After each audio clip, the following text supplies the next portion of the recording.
Mastreets social media manoswera ndichiona kuti nyaya dziri kufamba sei.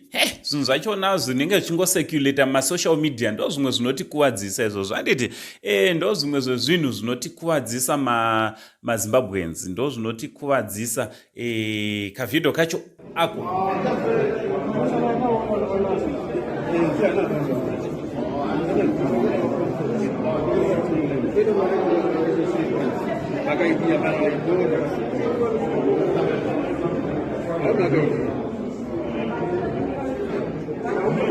Now uchangotanga kutibata nhasi uri munyowani usati wasubscribe, I kindly ask you to subscribe, turn on your notification bell so that every time we upload a video you will be notified. Ndichitoti zviri kudi kwese kwamuri vazukuru vasekuru Saint pano pa number 1 channel penyu mune chilast born chamai venyu unongondigamuchirawo sasekuru vako muzukuru kuti zvifambe zvakanaka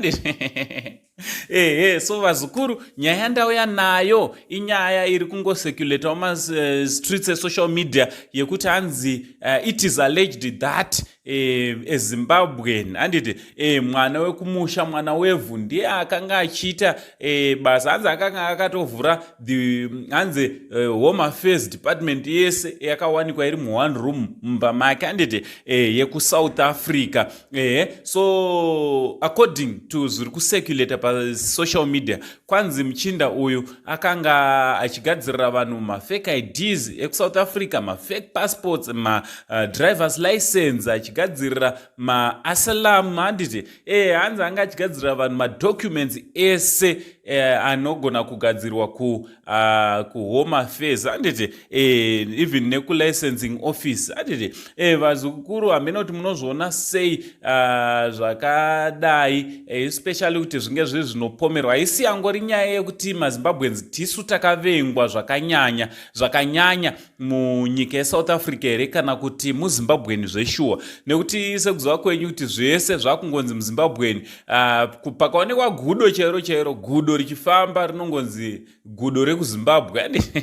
Last time kune chivideo chaiseculata chenjuzu handiti vanhu vachiti njuzu hanzi Zimbabwean njuzu.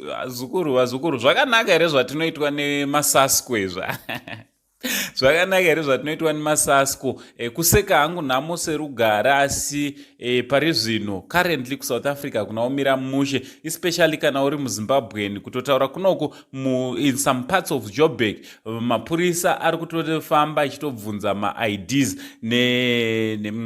nemapassports ati nemapermits handiti vazukuru zvichengetedzei kwamuriko kwazukuru. Toiziva kuti makaenda kunotsvaka, asi let's try by all means